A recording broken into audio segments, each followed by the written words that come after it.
समर्थ सामर्थ्य श्री समर्थ रामदास स्वामी लिखित मनाचे श्लोक यावर आधारित अर्थ मॅनेजमेंट व्ह्यू आणि शिवाजी महाराजांच्या जीवनातील संदर्भ. जय जय रघुवीर समर्थ. जेणे जाळीला काम तो राम ध्यातो, उमेसी अति आदरे गुण गातो. बहुज्ञान वैराग्य सामर्थ्य जेथे, परी अंतरी नाम विश्वास तेथे. जय जय रघुवीर समर्थ.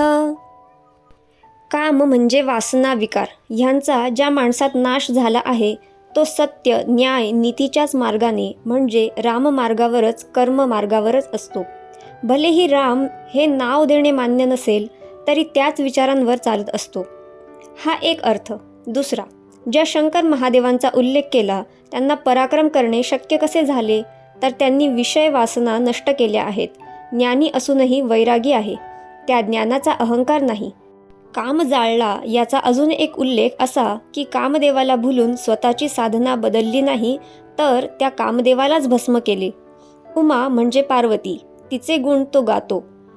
अनेक अप्सरा असताना उमेचे गुण गातो तर ती कशी आहे तर ती गुणवान आहे. वडिलांकडे संपत्ती असूनही पती हाच दागिना मानणारी आणि त्यासाठी मनापासून सुखी समाधानी असलेली, अतिशय ज्ञानी, जिच्यांसाठी विष्णूच योग्य वर आहे असे सुचवले असता शंकराला वरते अशा उमेचे अति आदराने गुण गाणारे शंकर महादेव स्वतः इतके महान आहेत, मग ते इतर देवांना कसपटासमान मानतात का? विष्णूपेक्षा मी श्रेष्ठ असा दावा करतात का? तर त्यांचे कार्य वेगळे आहे आणि विष्णूंचे वेगळे आहे आणि दोघांशिवाय कोणतेही कार्य पूर्ण होऊ शकत नाही हे शंकरही जाणून आहेत. ते विष्णूंची मदत घेतात आणि विष्णू शंकरांची. विष्णू राम अवतार घेतात तर हनुमानाच्या रूपात शंकर. रामांना हनुमानाची साथ हवीच तर हनुमानाच्या अंतरी रामाचा वास कार्यपूर्तीसाठी हवा. असे अतिमहान ज्ञानी असूनही वैरागी असलेल्या शंकरांना रामनामावर विश्वास आहे. कर्म करण्यावर कर्म महिम्यावर विश्वास आहे. तुलना करणे ह्यात अजून पुढे स्त्री पुरुष अशी तुलना अज्ञानी लोक करत असतात. राम विष्णू आणि शिव ह्यांची तुलना करत असतात तर त्यात महादेव ही उपाधीच सांगत आहे की शिव ह्यांना स्वतः विष्णू महादेव संबोधतात. पण म्हणून विष्णू कमी आहेत असा अर्थ होत नाही. महादेव स्वतः त्यांच्या हृदयी विष्णूंना स्थान देतात, त्यांचे ध्यान करतात. शिव महान आहेत कारण सर्वोच्च नीती त्यांनी आत्मसात केली आहे, सत्य त्यांनी जीवनात आचरणात आणले आहे. काम जाळीला म्हणजे स्त्री ही भोगवस्तू नसून अतिशय उच्च स्थान अर्धांगिनी हे महादेव ह्यांनी सर्वप्रथम दिले. हे तेव्हाच शक्य आहे जेव्हा ज्ञान वैराग्य आणि सामर्थ्य ह्याचा योग्य संगम असतो आणि अंतरी राम असतो. राम नाम श्रेष्ठ हे कोणी ठरवलं? महादेवांनी. पण त्यांचाच शब्द खरा हे कशावरून?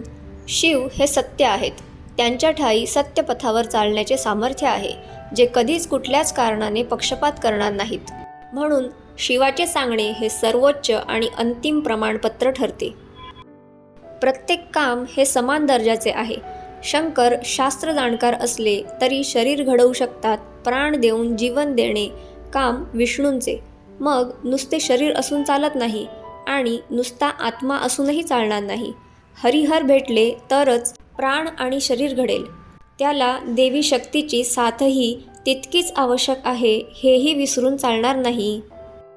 Management view. Give respect and take respect. दुसऱ्यांचा आदर करावा. कोणाचे कोणा वाचून अडत नाही हे जरी खरे असले तरी एकमेकांवर अवलंबून असतातच. हा नाही तर पर्याय दुसरा शोधला जातो. म्हणजेच दुसऱ्याच्या साथीची गरज भासतेच. आपण खूप मोठे आहोत अशी बढाई मारून दुसऱ्यांना कमी लेखू नये. स्त्रियांना योग्य सन्मान द्यावा आणि स्त्रियांनीही पुरुषांचा आदर ठेवावा.